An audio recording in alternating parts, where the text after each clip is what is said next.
So let's dive a little bit into this concept of using video, creating content. And I have to say, you create some of the most probably high level content, in my opinion. You're not just like doing the standard, like, oh, let's do a little funny video here and there. Like, you're actually finding really creative ways to implement that. So let's first dive into like, how did this concept come about to you? How did you start implementing it? You also said something interesting. Video content is still in its infancy as it pertains to the B2B world.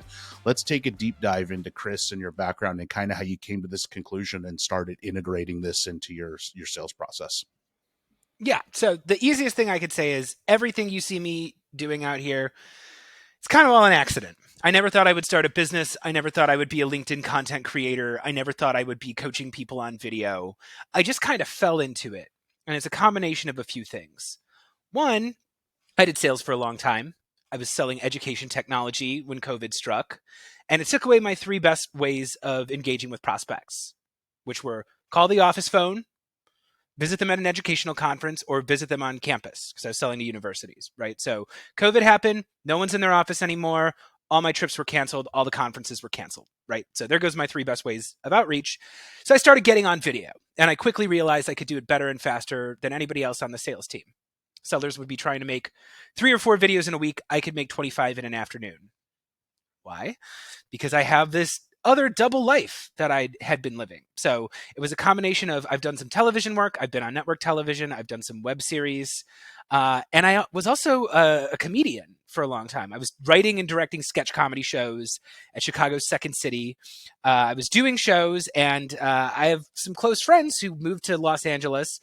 They built themselves a multi-million-dollar content brand. They do very well for themselves on, YouTube and TikTok. And yeah, they were coaching me early on, and I just kind of had this eureka moment where I realized nobody on LinkedIn is doing video. Very few are doing it well. I'm just going to go be the guy. I'm going to start doing this. I'm going to start teaching people to sell on video because business schools do not teach it yet.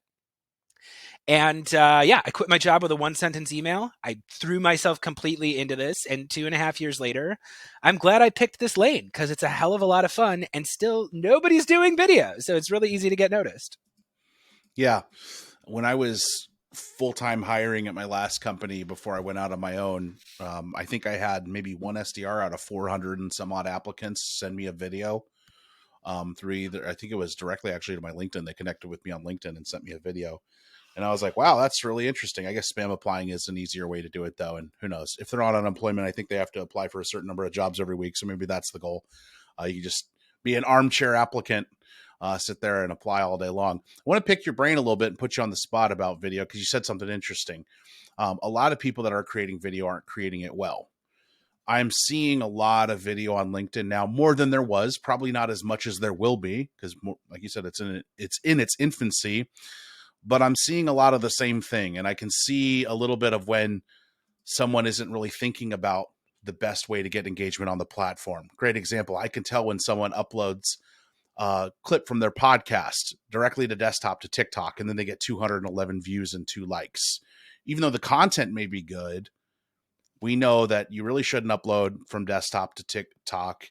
We know that you should really be doing it via mobile. There's other things you can be doing with like SEO optimization and stuff in your description and a title you might want to add to the video.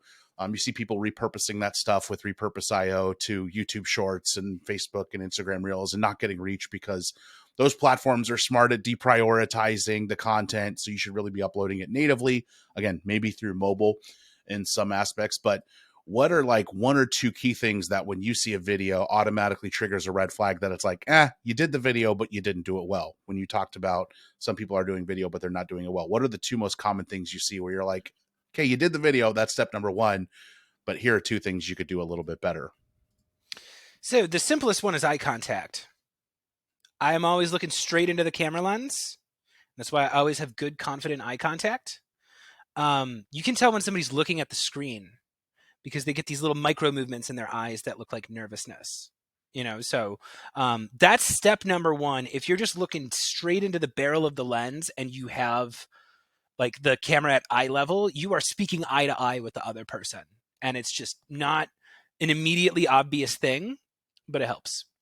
The other thing I will say is if you see where content is going, TikTok especially, Facebook and Twitter were created with this idea of sharing, or at least they became that, right? It's who are you sharing? Are you sharing the right people?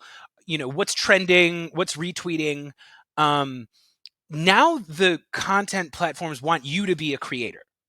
And that's why TikTok has it. So you can instantly stitch a video or do a duet with somebody.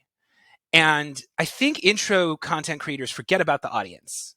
And I would like to give you an example of 2 videos, and you tell me which one you think would do better, right? So video number 1 is someone being like, hey, here's my 3 cold calling tips.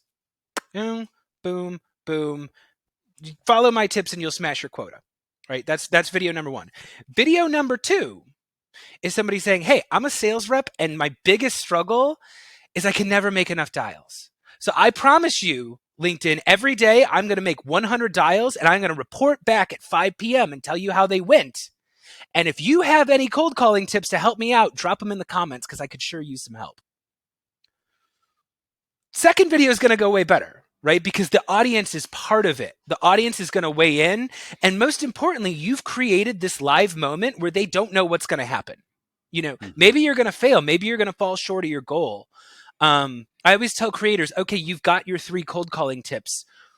Why are you giving the audience this? It is the relationship with the audience that they're missing. Mm-hmm. Yeah. I struggled with that, and I still struggle with that, where I'm like, here's the insight, and then I forget to relay some sort of story format or relevancy. Man, I feel so bad I'm forgetting his name, but there's a podcast guy that did a review of like 1,000 of Alex Hormozy's videos. And he said 90% of them follow the format: hook, what the problem is, the common mistake people make, his recommended approach, a comparison off that approach, the benefit of doing it, and then he actually puts the tip at the end. So he gives a recommended approach, but he gives you then this like actionable tip at the end before he gives you like the conclusion or the call to action. When I thought about that, I was like, that doesn't follow anything. When I'm like, this is how to close deals at a faster clip at a higher rate. You know what I mean? Like, okay, great. So those are your 3 tips, but like talk about the pitfalls, because then people go, oh shit, I'm doing that myself. Oh, I did that when I was on a call with the prospect. Oh, maybe that's why I closed at a 3,000 ECV less than what I typically close. I love the common mistake and then the recommended approach. I think that contrast is so valuable. But that goes to your point. It's like, okay, so why are these your 3 cold calling tips, and how does that resonate with your audience, and how is that relevant? So I love that you said that, because I think that's even a gut check moment for someone like myself, is that we unload a bunch of like, here's my tips, here's my tricks, here's what I do, here's this, here's that, but like share with your audience and their story a little bit better. I want to dive into how you kind of implement this. Is this whole video process of yours really used in a traditional marketing sense of the AIDA funnel, where it's like, hey, this is how I'm getting some awareness, driving some interest, potentially creating some desire to then get them to take action and get into my sales funnel? Yeah. Or are you actually finding ways within your sales funnel, once you're out in that discovery and post-discovery, to implement your style of video and content creation? Yeah, so it's actually pretty traditional what I'm doing in terms of my sales and marketing strategy. There's 2 types of video I'm doing. There's one-to-one, and then there's one-to-many. So one-to-one is not creative. One-to-one is me talking straight to the person for 45 seconds with subtitles on the screen. My one-to-many videos are incredibly creative, and I put a lot of time and thought and production into them. But the thing they both have in common is they start in the middle. The audience doesn't have time for exposition. Oftentimes, if I wanted to do, and I've done a lot of stuff about like cold calling, what I do is in the first 3 seconds of that video, I'm in the middle of the cold call and it's going terribly. It's going really badly, and it's going to be familiar to the audience with how bad it is, and it's going to pull them into the scene. And then I'm going to give them something actionable by the end of it, but they don't realize they need the tips until they see that circumstance where they're like, ooh, that's me. And what I'm doing is I'm using the creative content to educate my buyers and create demand. So I am always connecting with new people. I'm always interacting with them. I'm always polling my audience. I'm always asking them questions, and I make sure I am always doing content about the things that my buyers care about. And once I start collecting signals, like I'm a coach and a trainer, right now I run my own business. I've been running my own business for a few years now. So I'm selling me now instead of a SaaS product. But it's like, yeah, if people are interacting with my content, I do a live show. If they're checking out the live show, they're interacting with me, they're talking with me, they fit my ICP. I've collected a couple buying signals. That's when they get the prospecting video. And maybe those early touch points are happening over email. Maybe they're happening over DM. Maybe I met them at a conference or something. But I only send a direct video once I have collected signals that the other person would be willing to watch it. And again, that's a 45-second video about them. Hey, Chet, I see you doing this. I know these are your values. I know these are your goals. I see a lot of alignment. Here's why I would like to chat with you. Let me know if you're open to a conversation. And then you follow up. You call, you email. I've got a trick nobody uses where I send the video, and then if I don't hear from them in a couple days, I send them a screenshot of the transcript. And I say, hey, Chet, I just realized maybe it wasn't convenient for you to watch a video. Here's the transcript. Let me know if you'd be open to chatting about this. But yeah, I just say I've kind of switched the order of the traditional sales process. Originally, you go in cold. You get them into a meeting, then you've got them in the pipeline, so you start nurturing them. I believe that the nurturing step has moved to the beginning of the process. Use the content to put it out there, educate your buyers. You go where your buyers are. You talk about the things that they want. All your content should be demonstrating that you understand their problems. And once they start checking out your page, once there's, you can be clever with how you track this, but once there's a little bit of interest, I send the video. And B2B does this backwards, by the way, chat. I say I have 3 classifications for my leads: green, yellow, red. Green means they are greater than 50% chance of going to the next step. They're talking to me. They've expressed interest in paying me. Yellow is a coin flip. Couldn't tell you either way. Maybe we've had a little bit of interaction, but they fit my ICP. They've got the right job title. They've got the right industry. They've got the right problem. Red is a less than 50% chance. These are people who are not answering your emails. They're not watching your videos. They are ghosting meetings. I only send videos to the green and yellow leads. Who do you think B2B sends videos to? They're sending them to the red leads. They're chasing them to the people who already don't want to listen to them. And then they wonder why their videos aren't getting watched. Yeah. I love your passion behind that.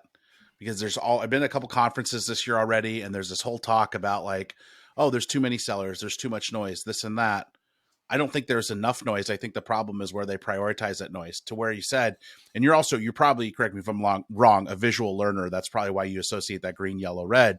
But in sales, right, we have pipeline, best case, commit, right? That's how we look at it. And people do. They focus so much on what's on pipeline that they have these easy win, best case, and possibly commits that they don't even touch because they're too busy and too focused on pipeline meaning that red use case where it's like, yeah, these people are most likely not going to move to the next step. Either they're a little bit out of my buying persona and they're hesitant to get me in the right room with the right people, or maybe if it's a stretch fit, or they simply are just not liquid enough with what's going on at their company to be able to afford what we're doing. The ACV doesn't match what my cost of my service or my product is. And so I love that you've kind of gone like, well, why aren't you sending that to the people that are in the commits and the best cases? Like, those are the people where we should be focusing that time on, because they need more nurturing, because they're already far enough in your funnel, or they've demonstrated, as you say, enough of those signals that they're primed for closing. And people, it's so weird that people don't do that. I find it so interesting. Yeah, and here's the thing too, is like, I talk about cold outreach because everybody wants more pipeline, obviously. Like, it's a crucial part of doing sales. But there's so many options for video once that relationship has begun. And the simplest one I give, and again, I don't know why people don't do this. So if you are an SDR, you are compensated based on not only how many meetings you set, but whether or not the person actually shows up to the meeting. And I have found I have a substantially higher show rate, especially if somebody sets a meeting, 3+ days out. Maybe they set it a few weeks from now. That's the person who's least likely to show up because time kills deals. So I will go through and I will look at the calendar and I'll say, who needs to show up? Who's already set a meeting this week? Every single person gets a 15-second video from me saying, hey, Chet, can't wait to talk to you on Thursday. Here's one thing I want you to think about beforehand, and I'll see you at 2 p.m. Central. That's it. Your prospects are much more likely to show up to that and not reschedule and not ghost you. But people say they don't have time to make videos. And I'm like, how many hours did you spend setting that meeting, making the calls, doing the research, getting that person there? You can literally just pull up your calendar and go one after the other. And if it's 15 seconds long, you don't need to show them a screen share, and you don't need to change your background of their website. You don't need to do all these extra steps. You just need to talk directly to them, and they're more likely to show up, but people just overcomplicate it. Mm-hmm.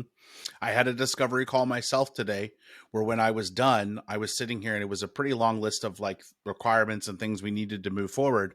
And of course I use Lavender, like probably anybody in the sales space that is interested in increasing their email aptitude. And I'm sitting here writing and it says writing time 11 minutes and it's in the red and I have an 82 score. And it's simply because the email is so long and there's longer sentences and all this stuff. And I said, how do I condense these down? Well, hey, put the front half of it in a video and then itemize the requirements. So do your recap and what you learned and all that in the video in 45 seconds, itemize the things you need. Hey, later on in the email, I'll show you some of the requirements that we talked about that I'll need before we move forward. Now my email score goes way up. It's kind of like what you were saying with the screenshot. Send a transcript of the video that you sent in follow up, because now you have that screenshot and you only have a little bit of text. So you're actually sending like an email within an email. For video, for me, it's more important because everything opens half the time now, email, right, with all the iPhone changes that they've made. So they could open a post-discovery email, and I wouldn't know if they actually engaged with it. But when they click on the Vidyard to see the front, 65% of that email, I know that they actually watched my recap, some of my expectation setting, and they've been given the CTA for the requirements that we need moving forward. And I can see how much of that video they watched. If they watched 30% of it, I know they probably just didn't give a shit. And I'm going to have to write them a little harder to get some of this stuff done.